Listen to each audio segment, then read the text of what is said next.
नमस्कार, आप देख रहे हैं न्यूज एक्सप्रेस भारत और मैं श्रुति।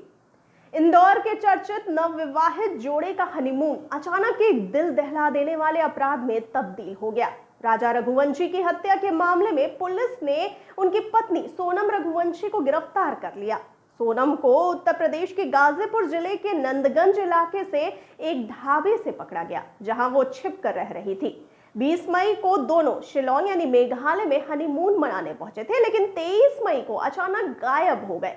जब दोनों से संपर्क नहीं हुआ तो परिवार चिंतित हो गया।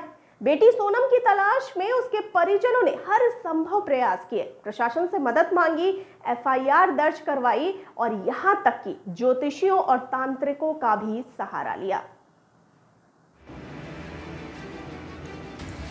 सोनम के परिजनों ने एक तांत्रिक के कहने पर घर के बाहर उसकी तस्वीर उल्टी टांग दी ताकि उसका पता चल सके। हैरानी की बात यह रही कि यह टोटका कथित रूप से काम कर गया और पुलिस को सोनम की लोकेशन मिल गई। हालांकि राहत की उम्मीद में बैठे परिजनों को तब झटका लगा जब ये सामने आया कि सोनम खुद अपने पति की हत्या की मुख्य आरोपी निकली।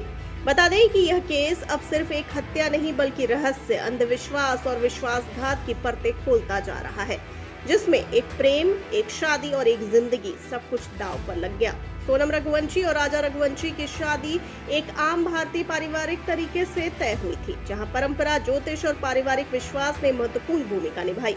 सोनम के पिता ने बताया कि वे काफी समय से अपनी बेटी के लिए एक अच्छे जीवन साथी की तलाश कर रहे थे। कई रिश्ते देखे लेकिन कोई खास पसंद नहीं आया।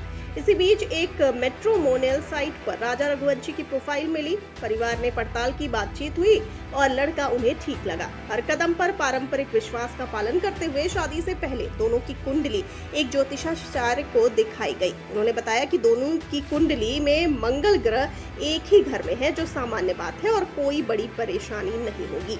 बता दें कि राजा और सोनम रघुवंशी की शादी अभी हाल ही में हुई थी और दोनों 20 मई को अपने हनीमून के लिए मेघालय के खूबसूरत शहर शिलोंग पहुंचे थे।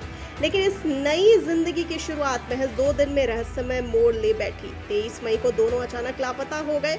परिजनों के लिए ये किसी बुरे सपने से कम नहीं था। कई दिनों तक कोई सुराग नहीं मिला। फिर 2 जून को एक गहरी खाई में राजा रघुवंशी का शव बरामद हुआ, लेकिन सोनम अब भी गायब थी, जिससे मामला और पेचीदा हो गया। बेटी की सलामती की उम्मीद में सोनम के परिजनों ने प्रशासन के साथ साथ एक तांत्रिक की भी मदद ली। तांत्रिक ने एक टोटका बताया, बेटी की तस्वीर को घर के बाहर उल्टा लटका दो, इससे उसकी जानकारी जल्द मिल जाएगी।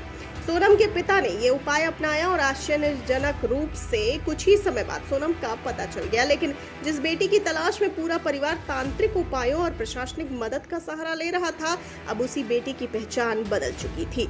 सोनम अब एक गुमशुदा पत्नी नहीं बल्कि अपने ही पति राजा रघुवंशी की हत्या की मुख्य आरोपी बन चुकी थी।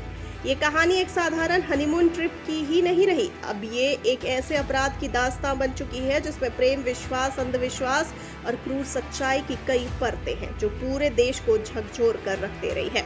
बता दें कि राजा रघुवंशी की हत्या की गुत्थी अब और भी उलझती जा रही है। शुरुआत में ये मामला एक गुमशुदा जोड़े और एक दुर्घटनात्मक मौत का लग रहा था, लेकिन अब जो खुलासे हो रहे हैं वे चौंकाने वाले हैं।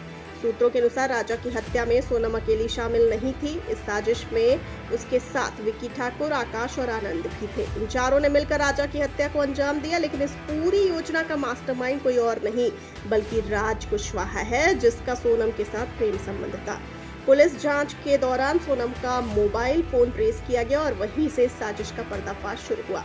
कॉल रिकॉर्ड और चैट से ये साफ हुआ कि सोनम और राज एक दूसरे को पहले से जानते थे और लंबे समय से संपर्क में थे। उनके बीच चल रहा यह रिश्ता ही इस खौफनाक योजना की बुनियाद बना।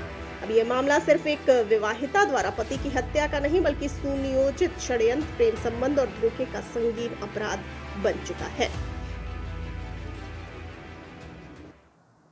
बताते चले कि पुलिस आगे की जांच में उन सभी लोगों से पूछताछ कर रही है जो इस षड्यंत्र में शामिल थे, ताकि राजा रघुवंशी को न्याय मिल सके और सच्चाई पूरी तरह सामने आ सके।